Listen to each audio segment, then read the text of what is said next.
बहुत समय पहले की बात है।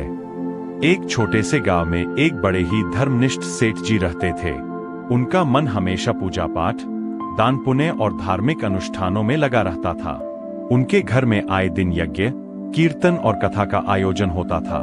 एक दिन स्वयं भगवान विष्णु जी ने उनकी भक्ति की परीक्षा लेने का विचार किया।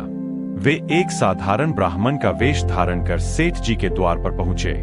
सेठ जी और उनकी धर्मपत्नी ने ब्राह्मण का सत्कार बड़े प्रेम और श्रद्धा से किया।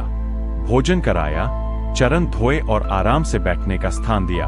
उस समय सेठानी ने मुस्कुराकर सेठ जी से कहा, क्यों न हम इस ब्राह्मण देव से सत्यनारायण की कथा सुने। यह पुण्य तो जीवन का सबसे बड़ा कल्याण करेगा। सेठ जी ने सहमति जताई और ब्राह्मण वेशधारी भगवान से कथा सुनाने का आग्रह किया। भगवान ब्राह्मण रूप में तैयार हो गए। उस दिन से कथा का सुंदर क्रम आरंभ हुआ। रोज भगवान विष्णु ब्राह्मण बनकर आते और सेठ सेठानी को सत्यनारायण की कथा सुनाते। दोनों पति पत्नी भक्ति भाव में डूब जाते। अब यह देखकर माता लक्ष्मी जी को जिज्ञासा हुई, भगवान तो रोज सेठ के घर कथा सुनाने जाते हैं, देखूं तो सही इनके मन में सच्चा भाव है या कहीं लालच भी छिपा है। उन्होंने एक दिन भिखारिन का वेश धारण किया और सेठ के घर जा पहुंची। भोजन मांगने पर सेठ जी ने प्रेम से अन्न का थाल भिखारिन को दिया।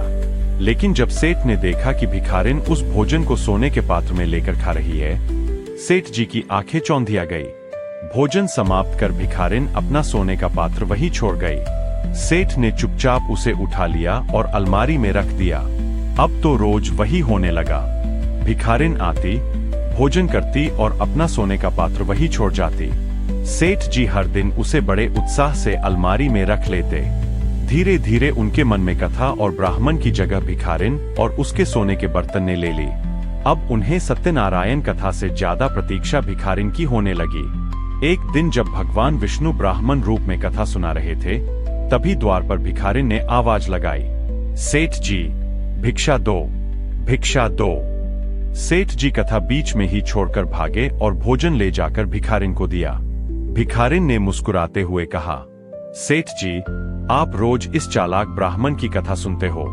यह कोई संत नहीं बल्कि बड़ा ठग है। रोज रोज कथा के बहाने तुम्हें उलझा देता है। यह सुनकर सेठ जी का मन ब्राह्मण से खट्टा हो गया।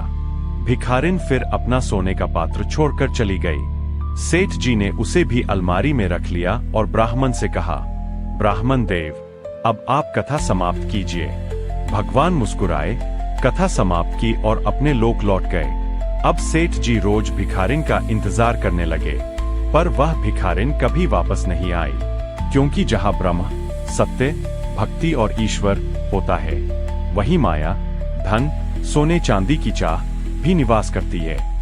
लेकिन जब ब्रह्म का त्याग कर केवल माया को पकड़ने की कोशिश की जाए, तो वह भी हाथ से फिसल जाती है। जब सेठ जी ने अलमारी खोली, तो उनके होश उड़ गए। सभी सोने के पात्र राख में बदल चुके थे। सेठ जी की आंखें खुल गईं। उन्हें अपनी गलती का एहसास हुआ। उन्होंने समझ लिया कि भक्ति में यदि लालच आ जाए तो पुण्य व्यर्थ हो जाता है। सच्चा सुख और कल्याण सोने चांदी से नहीं, बल्कि श्रद्धा, भक्ति और सत्य में छिपा है। यह कहानी हमें सिखाती है कि ईश्वर की भक्ति केवल श्रद्धा और निस्वार्थ भाव से करनी चाहिए। उसमें लोभ का कोई स्थान नहीं।